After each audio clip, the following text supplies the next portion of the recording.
Heaven can seem far away, but for one little boy, heaven is very real.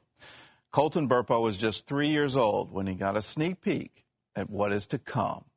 Take a look.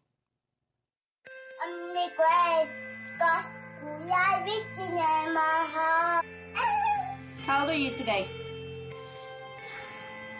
3. And what is your name?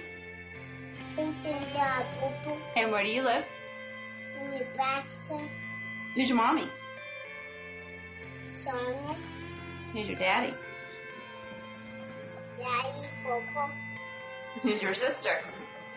Cassie. That was 8 years ago. Looking at Colton now, you would have never guessed that he almost died in 2003. His father, Todd, tells about Colton's near-death experience in the book, Heaven is for Real. And he started throwing up into the toilet, and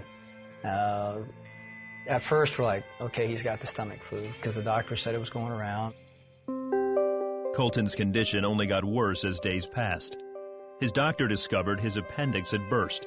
An infection was spreading in his body. Time was running out.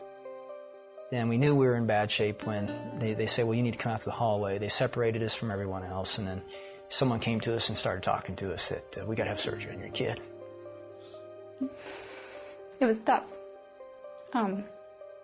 Seeing your boy be lifeless when he was a very vibrant child. And it was at that moment that we were looking at each other. I remember my wife holding Colton in that hallway, just us. He's not even moving. We went to the surgery prep area, and I remember them hauling him away and him just yelling at me, Daddy, don't let him take me. Daddy, don't let him take me. And I went back to the pre-op room where we had left some stuff, and I was finally alone, shut the door, and I just broke down and I was mad at God. I just frustrated, fed up. And I remember telling him, I said, God, after all I've done for you, and now you're going to take my kid? This is how you treat your pastors? And I was calling our prayer chain. I was calling anybody that would be on the other line to get Colton on the prayer chain because it was bad. We were there in the waiting room for an hour and a half, maybe. Then I remember the nurse coming out. Is Colton's daddy out here?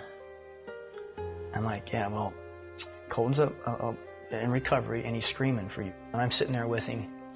And I remember my son in that room then looking up at me and goes, Dad, do you know I almost died? And my first thought was, maybe overheard the nurse say that, or maybe they thought he was under anesthesia, and he wasn't. But it wasn't till 4 months after we got out of the hospital that